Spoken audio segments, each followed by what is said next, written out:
Muy buenas estimados. En el siguiente video vamos a trabajar y conversar acerca de la dosificación de reactivos en la flotación. Para ello tenemos que hablar de qué es un reactivo, ¿cierto? Primero. Y la verdad es que en este video no nos vamos a detener mucho en eso debido a que es un tema que se va a hablar en la clase. Entonces no nos vamos a detener mucho en eso. Lo único que sí les puedo decir es que los reactivos tienen distintos usos para la flotación dependiendo de la naturaleza del mismo. ¿Ya? Lo más importante es la dosificación que de estos tienen al momento desde un punto de vista operacional. Desde un punto de vista de uso, claramente también tiene que ver la naturaleza, ¿cierto? Cómo se utilizan, cuál es el producto a utilizar, etcétera, etcétera, etcétera. ¿Ya? Acá tenemos un ejemplo de algunas dosificaciones que se utilizan en ciertas empresas, cierto, mineras, como lo son los colectores, ¿ya? O una dosificación de depresante, en donde la unidad en la cual se mide es gramos por tonelada. En este caso se indica que se deben agregar 200 gramos de colector por cada tonelada que ingresa de mineral que ingresa a la celda. ¿Ya? Entonces, para ejemplificar este tema, vamos a utilizar el siguiente ejemplo, en donde nos dicen que se busca agregar 470 gramos por tonelada de mineral de MIBC, un reactivo que es un espumante, cuya densidad es de 0,808 gramos por centímetro cúbico. Se tendrá que la densidad del mineral es de 3,5 toneladas por metro cúbico y se tiene un porcentaje de sólidos del 35%. El volumen de la celda efectiva a utilizar es de 2 litros. Entonces, nosotros lo que vamos a hacer en este instante es identificar la información que aquí tenemos. Lo primero que tenemos que ver, ¿cierto?, es que la dosificación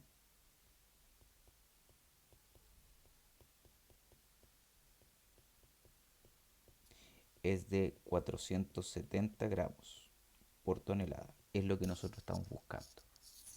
La densidad del reactivo es de 0,808 gramos por centímetro cúbico.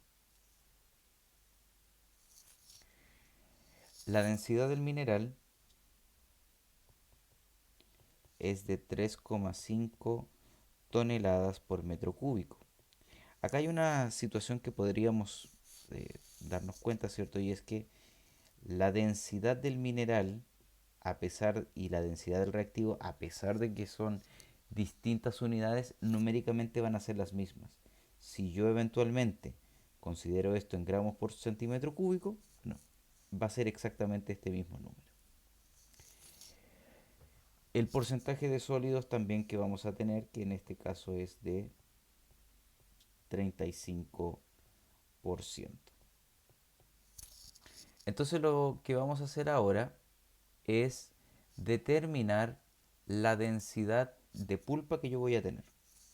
Entonces la pulpa que yo voy a tener va a tener una densidad que viene dada por una ecuación que vimos en clases y que es 100 dividido por, en este caso, va a ser el porcentaje de sólidos dividido la densidad del mineral o del sólido más, en este caso va a ser 100 menos el porcentaje de sólido dividido la densidad del agua. En este caso vamos a hacer alusión al porcentaje de sólido, ¿cierto? En forma de como número entero y no como fracción, ¿ya? Entonces lo que nos va a quedar es que la densidad de la pulpa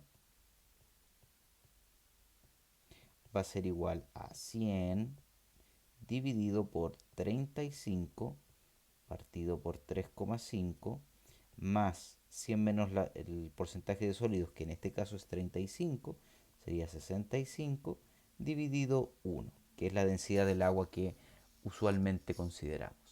En este caso esto nos va a dar 1,33 toneladas por metro cúbico.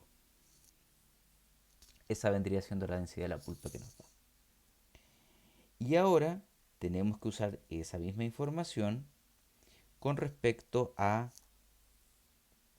la densidad, ¿cierto? O la dosificación, mejor dicho, que nosotros tenemos. Entonces, ¿cuánto reactivo debo adicionar para esa densidad de pulpa?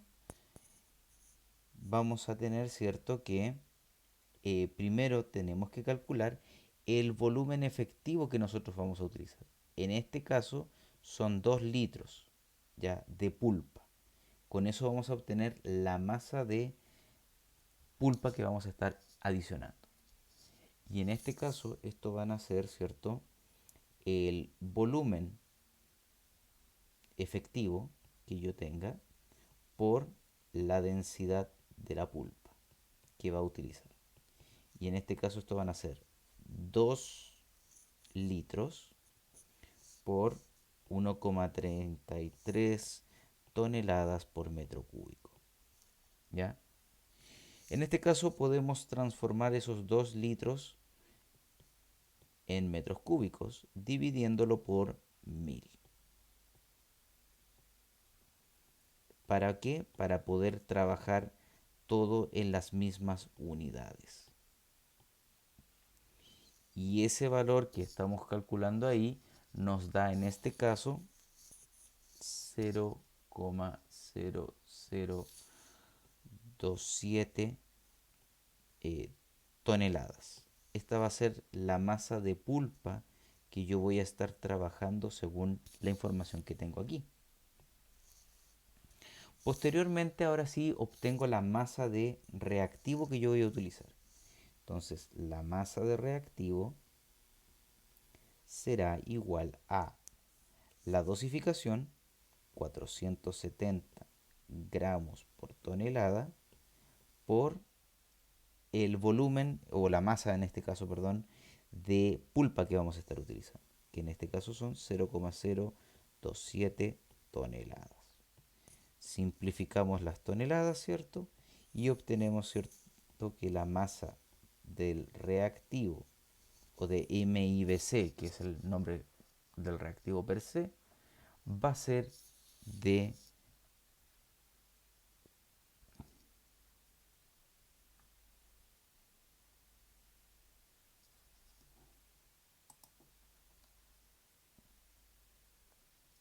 1,25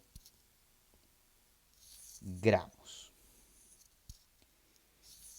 Perfecto. Entonces ahora lo que debemos hacer es considerar lo siguiente. Normalmente, esto no es siempre, pero normalmente, y en este caso el MIBC sí lo es, estos reactivos son líquidos. Entonces no me sirve hablar un tanto de masa, porque obviamente los líquidos yo los manejo más en términos de volumen. Entonces lo que yo voy a hacer ahora es calcular el volumen de reactivo que yo voy a estar utilizando. Y en este caso eso se va a calcular como la masa de reactivo que yo tengo, 1,25 gramos, dividido por la densidad del reactivo, que en este caso son 0,808 gramos por centímetro cúbico. Por ende, los gramos se simplifican y vamos a tener que el volumen de reactivos que yo voy a utilizar es de 1,55 centímetros cúbicos. Y eso vendría siendo el volumen de reactivo que yo voy a adicionar a partir de la información que yo obtuve. Y eso es lo que yo adicionaría a la celda de flotación en el caso que aquí se me expone. Y bueno, estimados, esa es esta pequeña cápsula, ¿cierto? Que espero les ayude a poder calcular la dosificación de los reactivos para las celdas de flotación. Muchas gracias, estimados.